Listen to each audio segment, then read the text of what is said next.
Assalamualaikum warahmatullahi wabarakatuh. Sahabat beriman, para sahabat Nabi Muhammad Shallallahu Alaihi Wasallam merupakan manusia-manusia mulia. Banyak kisah-kisahnya yang menjadi teladan dan penggugah jiwa bagi umat Islam.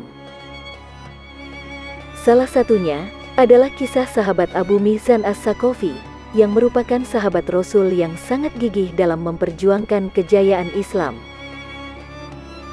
Namun ternyata di balik kegigihannya, Abu Mihzan adalah seorang pecandu khamar. Ia sangat suka minum khamar, dan akibat perbuatannya tersebut, ia sering mendapat hukuman cambuk.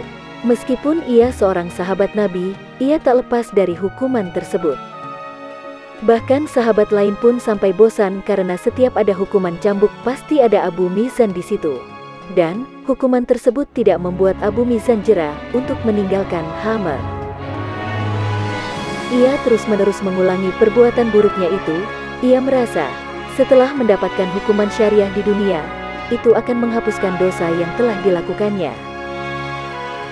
Lalu sampai kapankah Abu Mihzan benar-benar berhenti minum khamar dan bertaubat?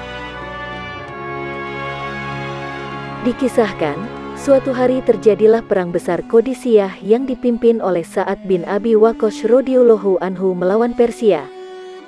Perang tersebut terjadi pada masa pemerintahan Khalifah Umar bin Khattab radhiyallahu anhu.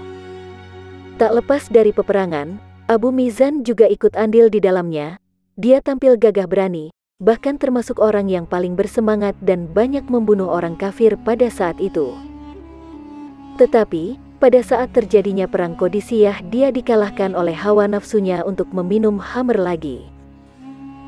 Mengetahui hal tersebut, Sa'ad bin Abi Waqqas pun menghukumnya dengan memenjarakannya, serta melarangnya untuk ikut berjihad di perang Qadisiyah melawan kaum Majusi Persia.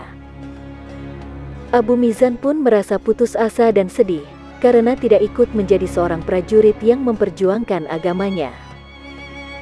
Di dalam penjara, dia sangat sedih karena tidak bisa bersama kaum muslimin berperang melawan orang kafir Majusi Persia pada saat itu. Apalagi, dari dalam penjara, dia mendengar suara dentingan pedang dan teriakan serunya peperangan. Hatinya teriris, ingin sekali dia membantu kaum muslimin melawan kaum Majusi Persia. Akhirnya, hal ini pun diketahui oleh istri Sa'ad bin Abi Waqqas. Abu Mihzan kemudian memohon kepada istri Sa'ad agar dia berkenan untuk membebaskannya dan memberikan kuda milik Sa'ad yang bernama Balqa kepadanya. Dia berjanji akan kembali lagi sebagai tawanan.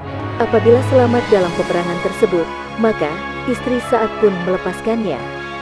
Abu Mihzan berangkat ke medan tempur dengan wajah tertutup kain, sehingga tidak seorang pun ada yang mengenalnya. Dia masuk ke medan jihad dengan gesit dan gagah berani, sehingga Sa'ad bin Abi Waqqas pun memperhatikannya dari kamar tempatnya berbaring karena sakit.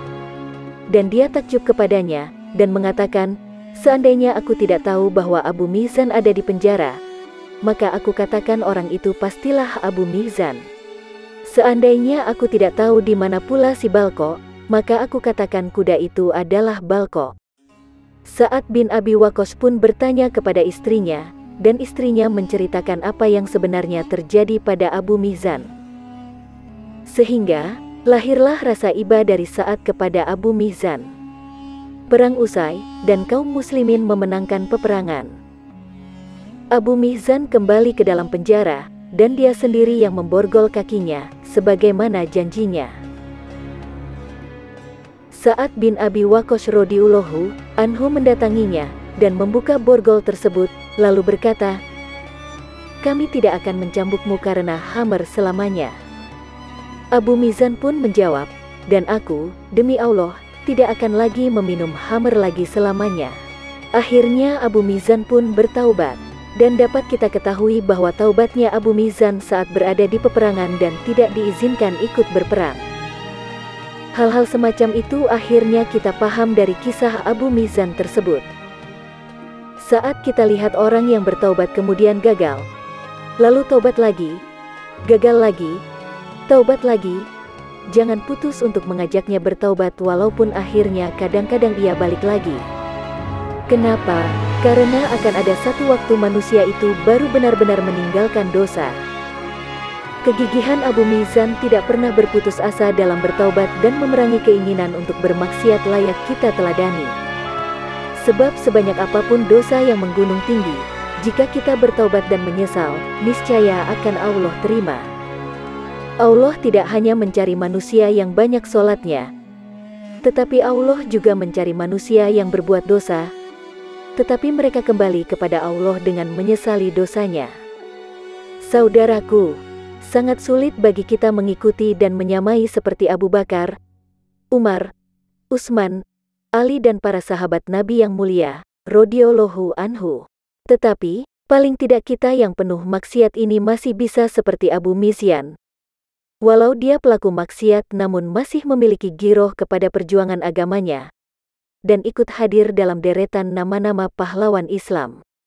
Semoga Allah Ta'ala memasukkan kita ke dalam deretan para pejuang agamanya, mengikhlaskan, dan memberikan karunia syahadah kepada kita. Amin.